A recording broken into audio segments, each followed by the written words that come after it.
They sat me by the trash at the wedding I paid for. I smiled, then canceled the music, drinks, and flowers. Subscribe to this channel and comment where you're watching from. They pushed my wheelchair next to the ornate trash bins at my great-granddaughter's wedding, a wedding I paid $300,000 for. The orchestra played Pachelbel as guests sipped vintage champagne under crystal chandeliers. My son never mentioned my name in his toast. My granddaughter walked past without a glance, and when I tried to congratulate the bride, she suggested I should rest in my room. At 92, I've learned patience. I've built empires while they built entitlement. Now it's time they learn what happens when the hand that feeds gets bitten. My name is Eleanor Blackwood, and this is how I taught my family the value of respect. I felt the wheels of my chair bump against something. Miguel, my assistant, stopped pushing and leaned down to whisper, "Mrs. Blackwood, I can find a better spot." "No," I said, my eyes fixed on the ornate trash bins now flanking me. "This is perfect." The Newport Historical Mansion glittered with lights that reflected off crystal glasses and diamond jewelry, much of it purchased with my money. The final envelope containing payment for this extravagant wedding sat heavy in my lap. $300,000 for my great-granddaughter Amber's special day. My son Thomas raised his glass at the head table, his voice carrying across the ballroom. "To the union of our families," he proclaimed, never once mentioning who had funded this lavish affair. Victoria, his wife, fingered the diamond necklace I'd given her for her birthday last year while whispering to the woman beside her. "Poor Eleanor," I heard her say, not realizing I could still hear perfectly well. "She won't be with us much longer." I've heard that prediction for 20 years now. A server passed by, averting his eyes from my corner. Not a single family member had come to speak with me since the ceremony. My granddaughter Melissa, mother of the bride, was too busy ensuring everything looked perfect for the photographs. The wedding planner approached, his practiced smile not reaching his eyes. "Mrs. Blackwood, Amber asked me to inform you that it might be better if you rested now. We've prepared a plate for you to eat in your room." Behind him, I caught Amber's gaze.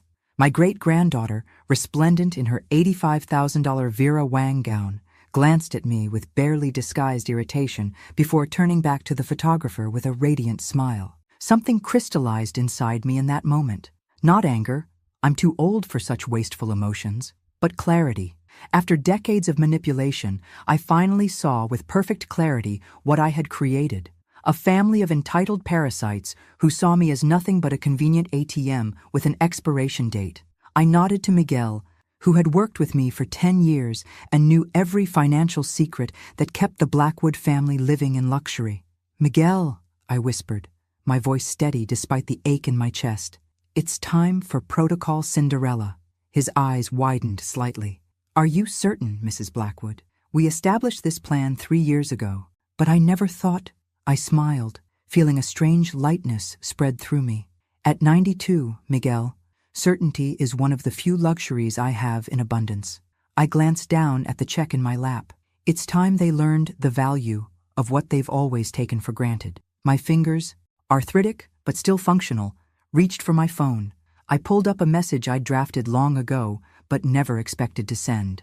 3 simple words to my team of attorneys: "Execute Protocol Cinderella." Miguel wheeled me toward the exit as I pressed send. No one noticed us leaving. They were too busy celebrating with my money. Their education was about to begin. 1 week before the wedding disaster, I sat in my office overlooking Manhattan, the city I helped rebuild after the fiscal crisis of the 1970s. The Blackwood Enterprises logo gleamed on the wall, a reminder of the real estate empire I constructed after Robert died in 1965, leaving me a 35-year-old widow with a small son and large ambitions. "Mrs. Blackwood?" Miguel entered with another stack of wedding invoices. "The florist needs approval for the additional Dutch orchids. Another $50,000. I signed without hesitation, though the irony wasn't lost on me. My own wedding had been a simple ceremony during a recession. Since then, I'd made it my mission to provide lavish weddings for all the women in my family. "You know, Miguel," I said, gazing at the skyline I helped shape, "I established the Cinderella Protocol 3 years ago as a precaution, never thinking I'd activate it." "What made you create such a contingency plan?" Miguel asked, organizing the invoices with his usual efficiency. I slid a file across my desk. Inside, Years of documented slights, cruel comments, and financial manipulations by my family. Small moments of dismissal that accumulated like snowflakes until they became an avalanche. It's not paranoia when there's evidence, I said. And if I ever needed to teach a lesson about gratitude, I wanted to be prepared. That evening, I visited my private vault at Manhattan Trust. Inside was a collection of legal documents that would redefine my family's future. 3 different law firms, offshore accounts, alternative corporate structures, all designed for a day I hoped would never come. I remembered Thomas's 21st birthday, how I'd given him partial ownership in a promising development. He sold his shares 3 months later to buy a sports car. Victoria's shopping sprees, always with my credit card. Melissa's failed businesses that I repeatedly bailed out. And Amber, perhaps my greatest disappointment. Born into wealth she never earned, raised to expect luxury as her birthright. The Instagram influencer who shared every extravagant moment of her life with strangers, but couldn't spare 5 minutes to visit her great-grandmother unless she needed something. Back in my penthouse, I took my evening medications while watching the sunset paint Manhattan gold. On my nightstand sat a framed photo of Robert and me in 1963, standing in front of our first property investment, a rundown brownstone we renovated ourselves. I wonder if I did them a disservice, I whispered to his memory, by making everything too easy. My phone buzzed with a text from Amber. Bisabuela, could you transfer another $20K for the wedding? Found the perfect shoes. Love you. No call, no visit, just another withdrawal request from the Bank of Eleanor. I put down the phone without responding and made my decision. Sometimes true love means establishing boundaries, even at 92. Oh my God, you guys!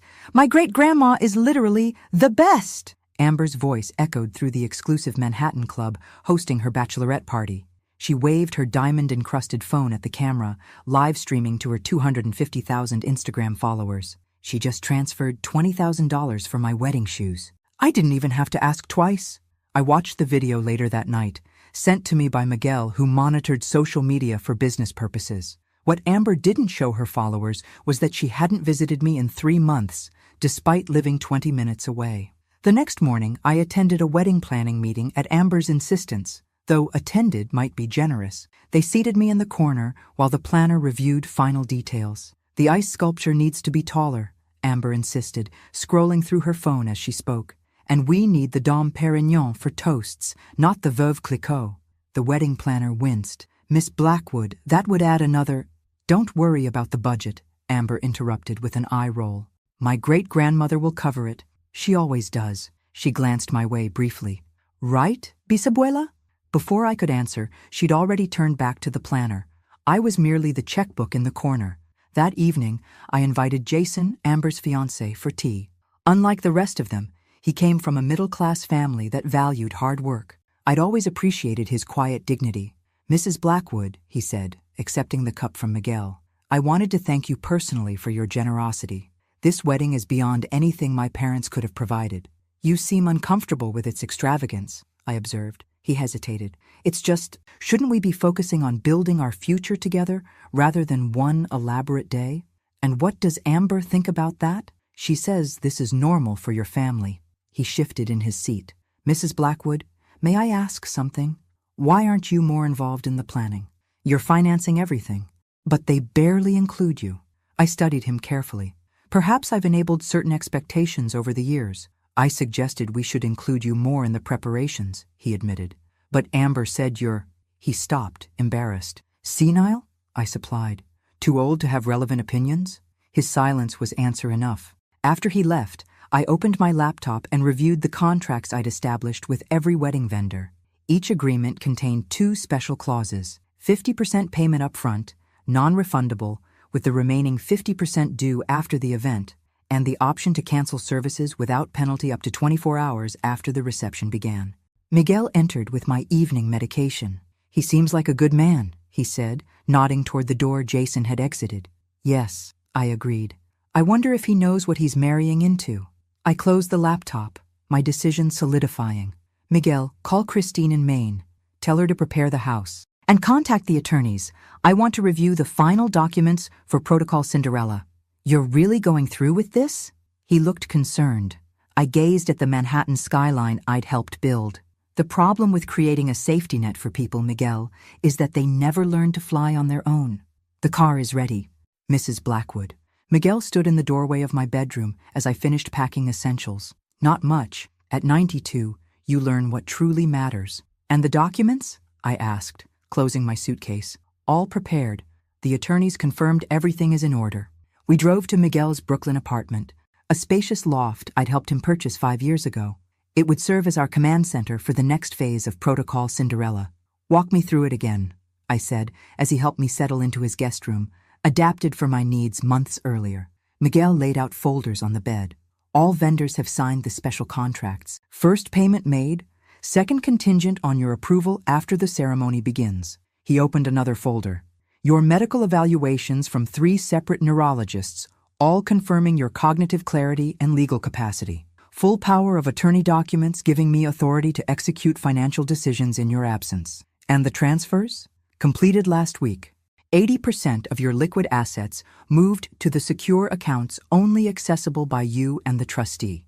The remaining 20%, still substantial by any standard, left in the family accounts to prevent immediate suspicion. I nodded, reviewing each document. 3 years of careful planning. Moving assets incrementally to avoid raising alarms. A 1,000-piece puzzle being assembled one careful piece at a time. And the main property? Fully prepared. Elevator installed, ramps, medical equipment, and Christine arrives tomorrow to set up. The nearest hospital is 12 minutes away, and your doctor has arranged care with their chief of geriatrics. I signed the final authorization forms, my hand steady despite the arthritis. Has there been any indication they suspect? None. Thomas called yesterday to discuss increasing his monthly allowance. Victoria's assistant scheduled another art acquisition meeting for next month. Melissa asked about using the Hamptons house for a charity event. And Amber? Miguel hesitated. She requested another $20,000 this morning for honeymoon upgrades. I closed my eyes briefly. Did you transfer it? Yes, as you instructed, maintaining normal patterns until execution. Thunder rumbled outside, a summer storm approaching. Appropriate weather for what was coming. What about Jason? I asked. He's innocent in all this. The separate account you established for him remains untouched. They won't be able to access it when everything else freezes. I wheeled myself to the window, watching lightning illuminate the Brooklyn skyline. Do you think I'm being cruel, Miguel? He considered this carefully. I think you're being instructive. There's a difference. Thomas is 65 years old and has never held a real job. Victoria spends more on handbags than most families earn in a year. Melissa has bankrupted 3 businesses I financed. And Amber, I sighed. Amber doesn't even know who she is without wealth to define her. Then perhaps it's time she found out, Miguel said quietly. I turned from the window. We're not taking everything, just enough to wake them up. And if they don't wake up? I smiled sadly. Then I've failed as a mother, grandmother, and great-grandmother. But at least I'll have tried one last time to help them become the people they could be. And if they contest it legally, they won't win. I tapped the folders. Everything is airtight. Besides, what jury would side against a 92-year-old woman disrespected by her family? The storm broke outside, rain lashing against the windows. In 3 days, a different kind of storm would break over the Blackwood family. The wedding day arrived, Newport's historical mansion transformed into a fairy tale setting. Crystal chandeliers sparkled above tables draped in imported silk. Flower arrangements taller than me adorned every corner. The air smelled of roses, money, and entitlement. Miguel wheeled me through the entrance early. I'd insisted on seeing the final preparations, my last gift to myself before everything changed. Melissa spotted us immediately, her face tightening. "Grandmother, you're so early. The guests won't arrive for hours." I wanted to see what $300,000 looks like in flowers, I replied pleasantly. Her smile froze. "Well, the coordinator has everything under control. Perhaps Miguel could take you to the bridal suite? Amber might want to say hello." We both knew she wouldn't. The ceremony proceeded beautifully, sunlight streaming through stained glass as Amber glided down the aisle. I watched from the back row, where they'd placed me near the emergency exits and decorative waste baskets. Thomas walked Amber down the aisle, chest puffed with pride for a wedding he hadn't paid a dime toward. During the reception, I observed my family performing for their audience, Thomas playing the successful businessman, Victoria showcasing the diamond necklace I'd given her, Melissa orchestrating everything with practiced precision. A waiter approached with champagne, then hesitated upon seeing me. "Don't worry," I told him. "I'm still allowed alcohol. The doctors say at my age it can't make much difference." He laughed nervously and handed me a glass. I sipped slowly, checking my watch. 7:43. Everything was proceeding exactly as scheduled. Amber floated through the reception, posing for photographs and accepting congratulations. When she approached my corner, I straightened in my wheelchair. "Bisabuela," she said, bending slightly for the photographer to capture our moment. "Thank you for coming." "Thank you for inviting me," I replied. "And congratulations." She glanced at her watch. "You must be tired. We've had a plate prepared for you in your room if you'd like to rest." Before I could respond, she was swept away by Victoria for more photos, the moment captured perfectly on the photographer's camera. Amber smiling brilliantly, me a withered afterthought in the background. I caught Miguel's eye from across the room and nodded slightly. He excused himself from conversation and stepped outside, phone in hand. At precisely 10:43, as the dancing reached its peak, I pressed the button on my phone. A simple text, "Now." 2 minutes later, the orchestra stopped mid-song. The conductor checked his phone, spoke quietly to the musicians, and they began packing their instruments. Simultaneously, waiters started collecting champagne glasses. Bar staff closed the premium liquor stations. The massive floral centerpieces were discreetly removed by the florist's staff. Confusion rippled through the reception. Amber rushed to the wedding planner, her face flushed with anger.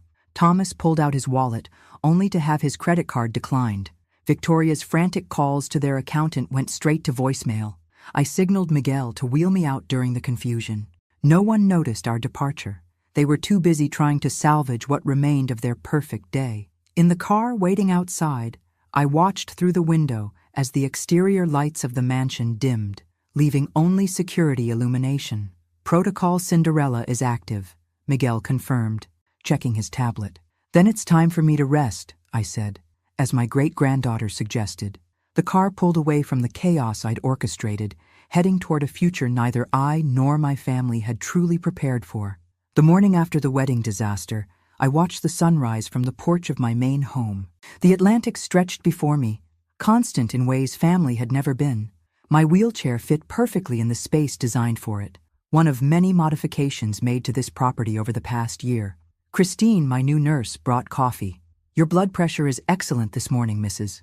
Blackwood, especially considering the circumstances." Miguel's tablet chimed with incoming messages. "It's beginning," he said. "Thomas has been trying to access the main account since 5 a.m. Victoria called the bank president directly. Apparently they play golf together. Melissa is threatening legal action against the wedding vendors." "And Amber?" I asked. 37 missed calls on your phone, 15 texts. The last one says, "How could you do this to me?" I sipped my coffee, feeling the weight of 92 years in my bones. Not regret, I was past that, but the heaviness of necessary disappointment. "Are they still at the hotel?" I asked. "Yes. They've been informed they need to settle the remaining balance by noon checkout." I nodded. "Make sure Jason's separate account is activated. He shouldn't suffer for marrying into this mess." Miguel hesitated. "He hasn't accessed it. The notification was sent to his phone, but the funds remain untouched." Interesting. By noon, Miguel confirmed the family had gathered in the Manhattan penthouse, my penthouse, trying to make sense of their new reality.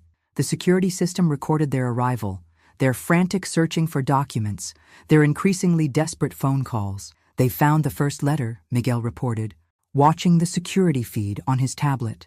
On screen, Thomas held the envelope I'd left in my desk. His hands shook as he read aloud to the others.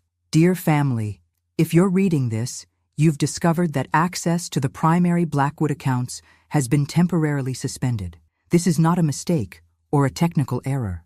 It is a deliberate reset. For too long, I've enabled behaviors that have prevented you from becoming the people you're capable of being. Consider this an opportunity to discover your potential without the constant safety net I've provided." Victoria grabbed the letter. "This is insane. She can't do this legally." "Actually, she can," Miguel told me as we watched. "They're about to discover just how thoroughly you've prepared." By evening, they'd called all 3 of my attorneys, only to be informed that everything had been executed legally.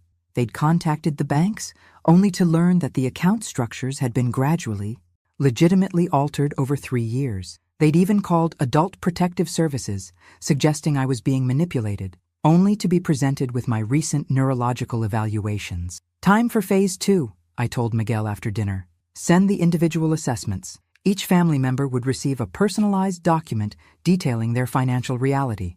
Thomas's $50,000 monthly allowance, suspended. Victoria's shopping accounts, frozen. Melissa's mortgage, now due at market rate. Amber's wedding gifts, redirected to savings she couldn't access without completing specific requirements. They'll fight this, Miguel warned. Of course they will, I agreed. People don't surrender privilege easily. On my tablet, I pulled up the video I'd recorded months earlier, my face clearer, my voice stronger than my current state suggested. When they're ready, I told Miguel. When they've exhausted all other options, show them this, not before. In the video, I looked directly at the camera, at my family, at the people who had become strangers despite my blood running through their veins. This isn't punishment, my recorded self said. It's your inheritance, not of wealth, but of something far more valuable, the chance to discover who you are when everything is stripped away. I closed the tablet, turning my wheelchair toward the ocean. The hardest part of love is knowing when to stop protecting people from consequences. 2 weeks after the wedding, the family's carefully constructed world continued unraveling. Thomas discovered his executive position at Blackwood Enterprises had been largely ceremonial, his signature required, but his presence optional. When he attempted to liquidate company assets, he found his authority had been systematically reduced through legitimate board actions over the previous 3 years. Victoria's social circle evaporated when she could no longer host lavish parties or attend charity galas as a major donor. Her friends stopped returning calls when she couldn't maintain appearances. Melissa and her husband received notice that the mansion they'd lived in for 15 years, owned by a Blackwood subsidiary, would now charge market-rate rent, a 400% increase from their nominal family rate. And Amber, whose honeymoon to Bora Bora had been canceled, moved with Jason into a 1-bedroom Brooklyn apartment that his teacher's salary could afford. Miguel monitored it all, providing daily reports as I settled into my main routine.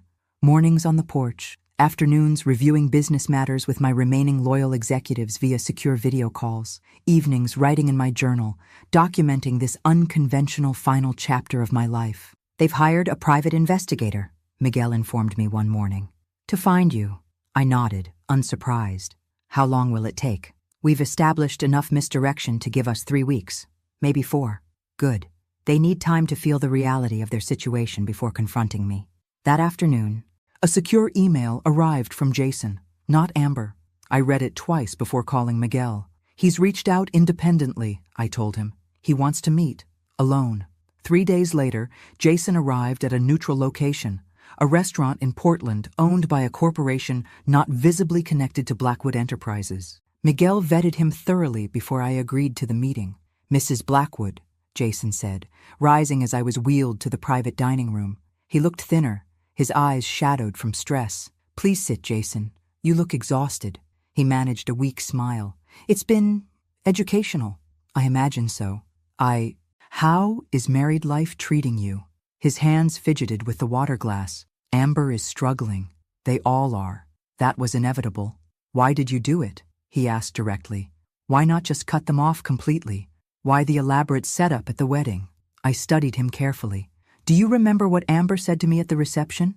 She suggested you rest in your room, after I spent $300,000 on her perfect day. After I built the empire that funded their lives, after I created everything they take for granted. I leaned forward. It wasn't just that moment, Jason. It was thousands of moments like it over decades. So it was revenge? No. If I wanted revenge, I would have simply changed my will and died peacefully, letting them discover their disinheritance when it was too late to change anything. This wasn't about punishment. It was about possibility. Understanding dawned in his eyes. You're giving them a chance to change. I'm giving them the only gift I never gave them before, necessity. I sipped my water. Tell me about Amber. Not what she's saying, but what she's doing. She tried to monetize her social media. When that didn't generate enough income, she applied for retail jobs, but her resume was limited. He hesitated. Yesterday she enrolled in community college courses. Something warmed in my chest. And the others? Thomas is drinking heavily. Victoria is trying to sell her jewelry collection. Melissa's husband has taken a second job. He met my eyes. They're angry. They're going to find you eventually. I'm counting on it. I slid an envelope across the table. This contains information about an account in your name only. Amber can't access it. Neither can her family. He pushed it back without opening it. I didn't marry Amber for money. No, you married her despite it. I respected his rejection. What will you do now? Stand by my wife. Help her become the person I believe she can be. As he rose to leave, I asked one final question. Do they know you've met with me? No. His expression was complicated. Some journeys people need to make on their own. After he left, Miguel emerged from the adjoining room where he'd monitored the meeting. He didn't take the money, I observed. No, Miguel agreed. Perhaps there's hope for them after all. Perhaps. I stared out the window at the Maine coastline. But hope requires pressure to crystallize into change. And we're just getting started. After 6 weeks of financial freefall, the family finally tracked me to Maine. Miguel informed me they were driving up from New York, having pooled their remaining resources for the journey. They've been preparing their approach, he said, showing me their text exchanges intercepted through the security systems I still controlled. Thomas wants to claim you're incompetent. Victoria suggests emotional manipulation. Melissa is advocating for legal threats. And Amber? Surprisingly quiet in the group chat. She's coming but hasn't contributed to their strategy. I spent the morning on the porch, watching the ocean, while mentally preparing for the confrontation. At 92, I'd seen enough of life to know that the most important battles are won before they begin. They arrived at noon. I instructed Miguel to let them all enter rather than meeting them separately. Better to face the storm all at once. Thomas entered first, his confident stride faltering when he saw me. Perhaps he'd expected to find me diminished, confused, an easy target for their manipulations. Instead, I sat in my wheelchair, back straight, mind clear, with Miguel and Christine flanking me like sentinels. Mother, Thomas began. Thomas, his voice attempting warmth it didn't contain. We've been so worried. Have you? I replied evenly. How concerned you must have been while trying to drain the remaining accounts and sell company assets. Victoria stepped forward, the diamond necklace conspicuously absent from her throat. Eleanor, this situation is completely unnecessary. We're family. Indeed. That's precisely why we're here. Melissa remained silent, her eyes cataloging the house, assessing its value, no doubt. Amber entered last, hanging back near the doorway. She'd lost weight, her designer clothes replaced by simple jeans and a sweater. Her eyes met mine briefly before dropping to the floor. Please sit, I said, gesturing to the chairs arranged before me. I imagine you have questions. Questions? Thomas's composure cracked. You've destroyed our lives, frozen our accounts, canceled Amber's wedding reception, humiliated us publicly. Your lives aren't destroyed, Thomas. They're simply no longer subsidized. Victoria leaned forward, adopting the sympathetic tone she used for charity functions. Eleanor, we understand you might have felt underappreciated. We can address that. But this dramatic response is disproportionate to any perceived slight. Perceived? I raised an eyebrow. Was it a perception that my great-granddaughter seated me by the trash at her wedding? That my granddaughter hasn't asked about my health in 5 years? That my son calls only when he needs money? This is ridiculous. Melissa finally spoke. You're a vindictive old woman punishing your family because we don't worship at your feet. Is that what you believe this is about? Worship? What else? Thomas demanded. You built this empire and lord it over us, using money to control our lives.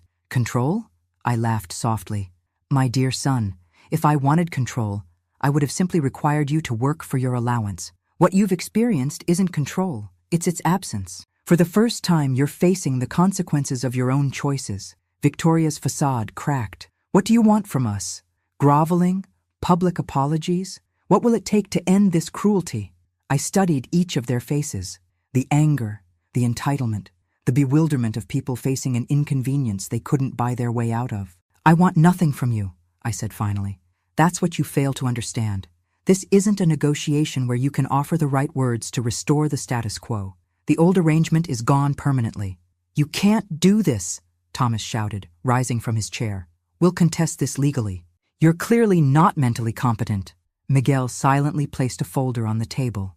Inside, comprehensive neurological evaluations from 3 separate specialists, dated just weeks earlier.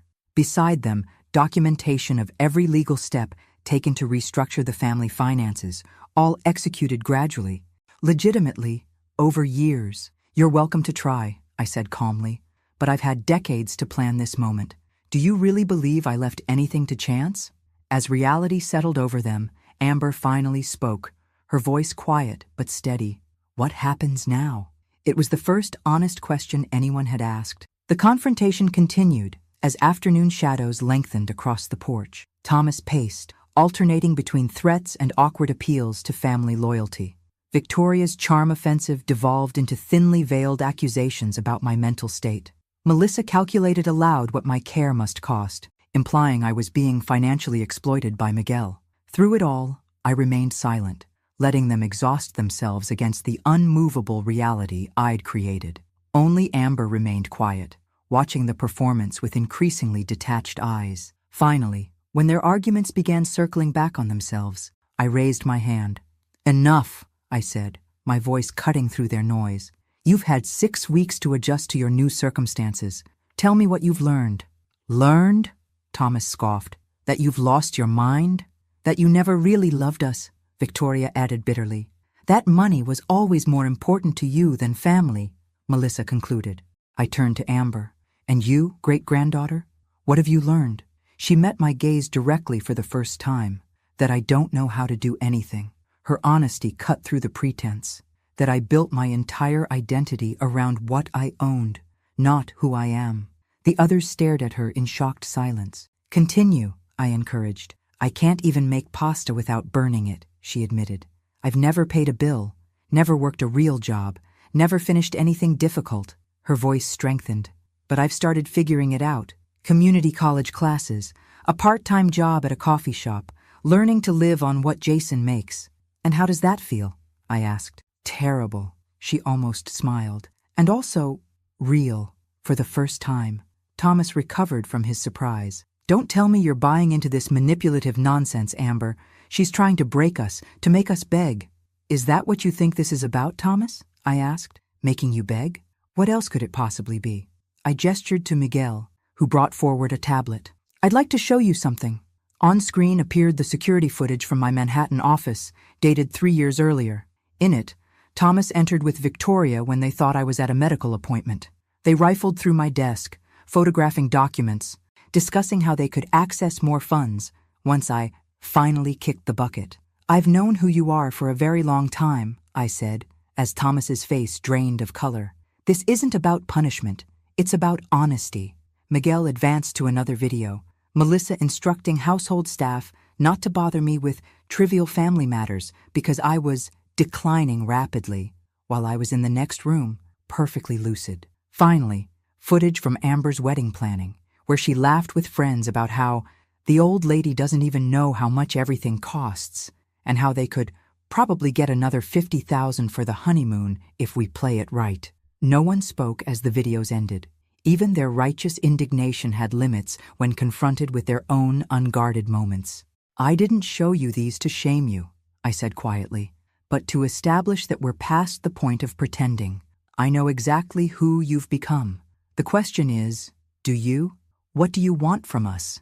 Amber asked again, but this time with genuine curiosity rather than accusation. "I want you to earn your inheritance." "By groveling for your approval?" Thomas sneered. "No, by becoming people worthy of what you'll receive." I nodded to Miguel, who distributed personalized folders to each family member. "Inside, you'll find individual proposals," I explained. "Not demands, but pathways, opportunities to reconnect with your potential." They opened the folders cautiously, as if expecting further humiliation. "This is absurd," Victoria said, scanning her document. "You expect me to use my social connections for actual charity work? To raise funds for causes rather than for my closet? You've always been brilliant at networking," I observed.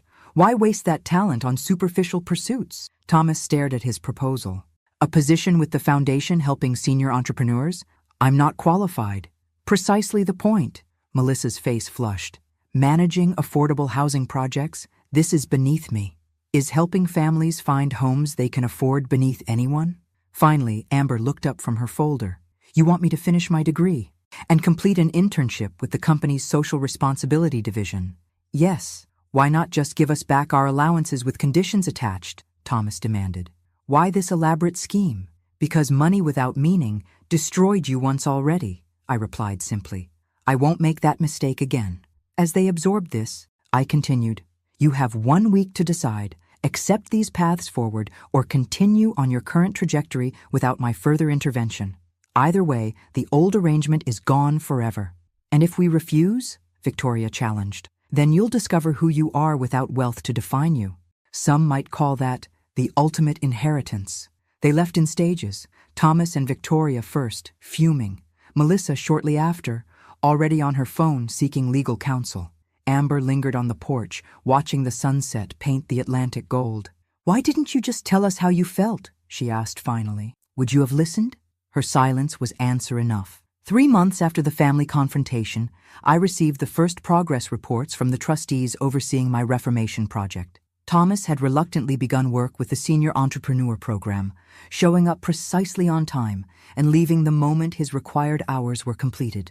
Victoria had organized one small fundraiser, leveraging her social connections with minimal effort. Melissa had attended exactly 2 affordable housing meetings, contributing nothing but complaints. Only Amber showed signs of genuine engagement. Her academic advisor reported consistent attendance and improving grades. Her internship supervisor noted initial reluctance transformed into growing curiosity about corporate social responsibility. They're doing the minimum to comply, Miguel observed as we reviewed the reports on my porch. It's a start, I replied. Transformation rarely begins with enthusiasm. That evening, my secure phone rang, a number I hadn't expected. Mrs. Blackwood, it's Jason. Hello, Jason. How is married life in reduced circumstances? He chuckled. Educational. That's actually why I'm calling. Amber wants to speak with you. Alone, not with the others. I considered this. She's welcome any time. Come.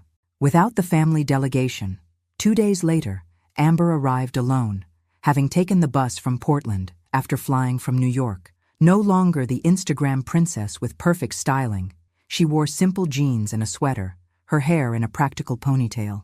Bisabuela, she said, the childhood nickname carrying new weight. Thank you for seeing me. Tea? I offered, gesturing to the service Christine had prepared. She served herself, then me, a small courtesy she'd never shown before. You look well, I observed. I've lost 12 pounds since the wedding, she admitted. Turns out cooking your own food and taking public transportation changes your body. And your mind? She smiled ruefully. That too. She set down her cup. I'm not here to beg for money. Why are you here then? To understand. She leaned forward. The others are just going through the motions, you know. Dad checks boxes at the foundation. Mom shows up for meetings and undermines everything. Grandma Victoria organized a charity shopping event where half the proceeds went to designer brands. And you? I'm changing. She said it with wonder. My marketing professor says I have natural talent when I actually apply myself. The CSR internship showed me how business can do more than generate profits. And Jason? Yes? He never cared about the money. He loves me, the real me, whoever that turns out to be. She paused. Why didn't you just cut us off years ago? Why the elaborate wedding setup? I studied my great-granddaughter, seeing shadows of myself in her direct gaze. Because you needed to see yourselves clearly, not through my disappointed eyes, but through your own actions. I sipped my tea. The wedding was a mirror. Amber, I merely removed the flattering filter. She nodded slowly. I've been thinking about something. The family always called you lucky, that you built your fortune through fortunate timing and connections. But that wasn't it at all, was it? What do you think it was? Work, sacrifice, thousands of difficult decisions. She hesitated. I found articles about you from the 1960s, how you were dismissed, undermined, laughed at for being a woman in real estate development, how you mortgaged everything for your first major project. You've been doing research. I never knew you, she said simply. I'm trying to change that. We talked for hours as afternoon stretched into evening. Not about money or inheritance, but about life, choices, resilience. For the first time, she asked questions about my journey rather than what I could provide for hers. As she prepared to leave, I asked, what will you tell the others? That you're still implementing your plan, That there are no shortcuts. She paused at the door. I used to think you were punishing us. Now I think you might be the only one who ever truly loved us. After she left, Miguel found me watching the ocean, tears on my weathered cheeks. Are you all right, Mrs. Blackwood? Yes, I whispered. For the first time in years, I think I might be. Sometimes, a single green shoot breaking through concrete offers more hope than an entire garden that's been meticulously maintained. 6 months after the wedding disaster, my attorneys reported the family had exhausted all legal avenues. 3 separate courts had upheld my financial restructuring. The psychiatric evaluation Thomas had demanded confirmed what I already knew. At 92, my mind remained sharper than his ever was. The family's responses to their new reality had diverged significantly. Thomas retreated into bitterness, doing minimal work at the foundation while drinking heavily. Victoria, finding her social circle drastically reduced without her spending power, began reluctantly applying her networking skills to actual charitable causes, discovering, perhaps to her surprise, that she had genuine talent for connecting resources with needs. Melissa vacillated between rage and grudging participation in the affordable housing program, occasionally showing flashes of the intelligence I'd always known she possessed. Her husband, freed from the shadow of Blackwood wealth, had started a small business that was showing promising returns. And Amber, my surprising Amber, had completed her first semester with a 3.8 GPA and received a formal commendation from her internship supervisor. She and Jason had moved to a slightly larger apartment, affording it through their combined income rather than my subsidy. I monitored it all from Maine, where winter had transformed the landscape into crystalline beauty. My health remained stable, though the cold aggravated my arthritis. At 92, every stable day was a victory. The trustees are requesting guidance, Miguel informed me one morning. Thomas is technically meeting the minimum requirements, but clearly sabotaging projects. Victoria is showing improvement, but demanding recognition. Melissa is using her position to build connections for her husband's business. And they're all still waiting for me to relent, I concluded. Yes, except perhaps Amber. That afternoon, as snow fell outside my window, my secure line rang with an unexpected caller. Thomas. Mother, he said, his voice carrying the slight slur I recognized from his decades of functional alcoholism. We need to talk. I'm listening. This has gone on long enough. You've made your point. Have I? What point would that be? He sighed heavily. That we took you for granted. That we should be more appreciative of your contributions. Is that what you think this is about? Appreciation? What else? You're punishing us because we didn't thank you enough for your money. Even now, he couldn't see it. Thomas, this has never been about gratitude. It's about growth. I'm 65 years old, Mother. Too old for growth. No one is too old for growth. I started building Blackwood Enterprises at 35. I'm reinventing your inheritance at 92. Silence stretched between us. Finally, he asked, what will it take to end this? Just tell me what you want. I want you to become the man you could have been without the crutch of wealth, the man your father would have been proud of. And if I can't be that man, the vulnerability in his question, the first real honesty between us in decades, caught me off guard. Then be a better man than you were, I said softly. That's all any of us can do. 3 days later, the trustees reported something unexpected. Thomas had voluntarily entered a rehabilitation program for alcohol dependency. Not the luxury facility he would have chosen before, but a practical program with solid outcomes. 2 weeks after that, Victoria organized a legitimate fundraiser that netted 6 figures for veterans' housing, and declined to skim her usual coordination fee from the proceeds. Melissa, though still complaining, had identified 3 viable properties for affordable housing development, applying her natural business acumen to a problem she'd previously ignored. Change was happening, however reluctantly. On a cold February morning, as I reviewed these developments with Miguel, he asked the question that had been hanging between us for months. When will you tell them? I looked up from my reports. Tell them what? About your diagnosis. The real reason for the timeline. I touched the medical file he referred to, the one documenting the advancing heart condition that gave me perhaps 1 more year. The condition I'd hidden from the family while implementing Protocol Cinderella. They don't need to know, I said finally. This isn't about my departure, but their journey. They'll figure it out eventually. Perhaps, by then, Hopefully they'll understand it was never about the money. I wheeled myself to the window, watching snowflakes swirl against the glass, each one unique, temporary, and perfect in its moment of existence. They think this is about inheritance, I said quietly. They're right, but not in the way they imagine. The real inheritance has nothing to do with bank accounts or property deeds. What is it? Then, Miguel asked, the knowledge that they are capable of standing on their own, that they have value beyond what they possess. I smiled. Some lessons can only be learned through loss. Outside, the snow continued falling, covering everything in possibility. 1 year after the wedding that changed everything, I celebrated my 93rd birthday in the Manhattan penthouse I hadn't visited since implementing Protocol Cinderella. My health had declined enough that the journey required medical supervision, but I was determined to see firsthand what my experiment had wrought.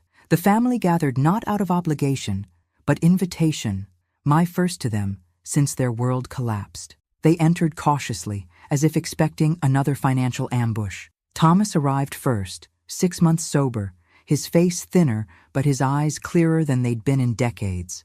The foundation work had evolved from obligation to vocation as he discovered a talent for connecting experienced entrepreneurs with eager students. Victoria followed, her designer wardrobe simplified, but her social calendar surprisingly full. She'd leveraged her networking prowess into a consulting position with 3 major charities, providing value that had nothing to do with her bank account. Melissa and her husband entered together, their relationship visibly transformed. With the pressure of maintaining appearances removed, they'd rediscovered why they'd married in the first place. The affordable housing project had evolved from punishment to passion, as Melissa applied her business acumen to problems that actually mattered. Amber and Jason arrived last. My great-granddaughter, now in her final semester with plans for graduate school, had grown into a poised young woman whose Instagram now documented corporate sustainability initiatives rather than shopping sprees. "Welcome," I said, as Miguel wheeled me into the living room where they waited. "Thank you for coming." The awkwardness was palpable until Amber stepped forward, kneeling beside my wheelchair. "Happy birthday, bisabuela," she said, presenting a small package wrapped in simple paper. Inside was a journal filled with photographs I'd never seen.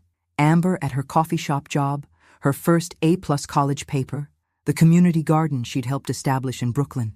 The inscription read, "To the woman who taught me that losing everything can mean finding yourself. With love and gratitude, Amber." The others presented their gifts, not purchased, but meaningful. Thomas brought a handcrafted box made by a veteran he'd mentored. Victoria offered a scrapbook of the charity events she'd organized. Melissa presented architectural plans for an affordable senior housing complex she'd designed. Over dinner, served at a table where my wheelchair fit perfectly at the head, conversation flowed without the artificial politeness or barely concealed resentment of previous gatherings. They spoke of challenges overcome, lessons learned, unexpected joys discovered in simpler living. "A toast," Thomas said, raising his sparkling water, "to Mother, who had the courage to do what we needed, not what we wanted. To Eleanor," Victoria added, "who showed us the difference between having value and creating it. To Grandmother," Melissa continued, "who taught us it's never too late to reinvent yourself. To bisabuela," Amber concluded, "who reminded us that family isn't defined by what we give each other, but by how we help each other grow." As the evening concluded, I asked to speak with each of them privately. To Thomas, I confirmed his position at the foundation would be permanent, funded by a dedicated endowment. To Victoria, I offered partnership in a new charitable initiative targeting women's economic empowerment. To Melissa, I provided resources for her affordable housing vision, structured as investment rather than gift. To Amber and Jason, I gave the keys to a modest but beautiful brownstone, not free, but with a fair mortgage they could manage together. "Are you giving everything back?" Amber asked when we were alone. "No," I answered honestly. "I'm investing in who you've become, not enabling who you were. The others think you've forgiven us, that this is a return to normal. And you? I think you've given us something better than money," she said. "You've given us ourselves." Later, as Miguel helped me prepare for bed, my tired heart fluttering in my chest, he asked, "Was it worth it? The risk? The confrontation? The year of estrangement?" I thought of Thomas's clear eyes, Victoria's purposeful energy, Melissa's rediscovered partnership, Amber's hard-earned wisdom. They seated me by the trash at a wedding I paid for, I said. Tonight, they placed me at the head of the table and truly saw me for the first time in years. I smiled. Yes, Miguel, it was worth everything. 3 months later, when my heart finally surrendered to time, my family gathered again, not as entitled heirs, but as individuals standing firmly on the foundations of their own accomplishments.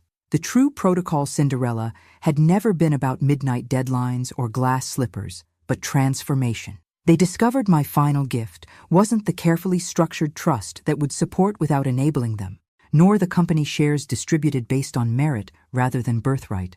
It was the letter I left, my final words to the family I'd loved enough to disappoint. The greatest inheritance I could leave wasn't built of money, but of meaning. Not purchased, but earned. You seated me by the trash at a wedding I paid for.